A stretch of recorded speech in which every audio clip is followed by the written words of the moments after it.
ਹੋਵੇ ਨਾ ਕਦਰ ਜਿੱਥੇ ਮੋਹ ਤੇ ਮੁਹੱਬਤਾਂ ਦੀ, ਉਸ ਦਰ ਉੱਤੇ ਦਿਲਾ ਪੈਰ ਨਹੀਂ ਉਤਰੀਦੇ। ਮਤਲਬੀ ਹੋਣ ਜਿਹੜੇ ਰਿਸ਼ਤੇ ਤੇ ਯਾਰੀਆਂ, ਉਹਨਾਂ ਦੇ ਐਵੇਂ ਦਿਲਾ ਨਖਰੇ ਨਹੀਂ ਜਰੀਦੇ। ਸੋ ਗੱਲ ਹੁੰਦੀ ਹੈ ਵਕਤ ਦੀ। ਇਹ ਵਕਤ ਕਦੇ ਮਾਸ਼ਾ ਤੇ ਕਦੇ ਤੋਲਾ, ਕਦੇ ਅਪਸ ਤੇ ਕਦੇ ਡਾਊਨਸ। ਇਹ ਜ਼ਿੰਦਗੀ ਦੇ ਟੁਰਦੇ ਨੇ, ਲੇਕਿਨ ਵਕਤ ਤੋਂ ਵੱਡਾ ਯਾਰ ਕੋਈ ਨਹੀਂ।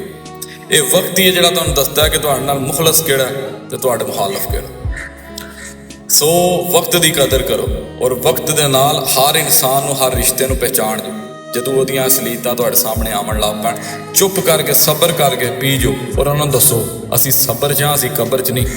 ਯਾਦ ਰੱਖਿਓ, ਰਾਤ ਆਵੇ ਤੇ ਰਾਤ ਬਾਅਦ ਸੂਰਜ ਚੜ੍ਹਦਾ ਹੀ ਚੜ੍ਹਦਾ।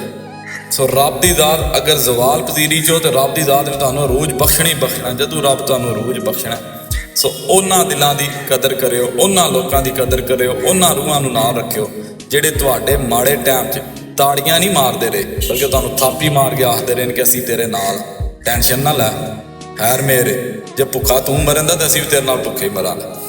ਜਦੋਂ ਚੰਗਾ ਵਕਤ ਹੁੰਦਾ ਨਾ, ਲੋਕੀ ਤਾੜੀਆਂ ਮਾਰਦੇ ਨੇ। ਤਾੜੀਆਂ ਮਾਰਨੇ ਵਾਲੇ ਹੱਥ ਬੜੇ ਨੇ, ਉਹ ਨਾਲ ਧਿਆਨ ਮਾਰਨਾ, ਬਲਕਿ ਉਸ ਹੱਥ ਵੱਲ ਧਿਆਨ ਦੇਖਣਾ ਜਿਹੜਾ ਤੁਹਾਡੇ ਬੈਕ ਦੇ ਉੱਤੇ ਮਾੜੇ ਟਾਈਮ ਤੇ ਆ। ਸੋ ਉਹਨਾਂ ਸੱਜਣਾ ਨਾਲ ਰੱਖਿਓ।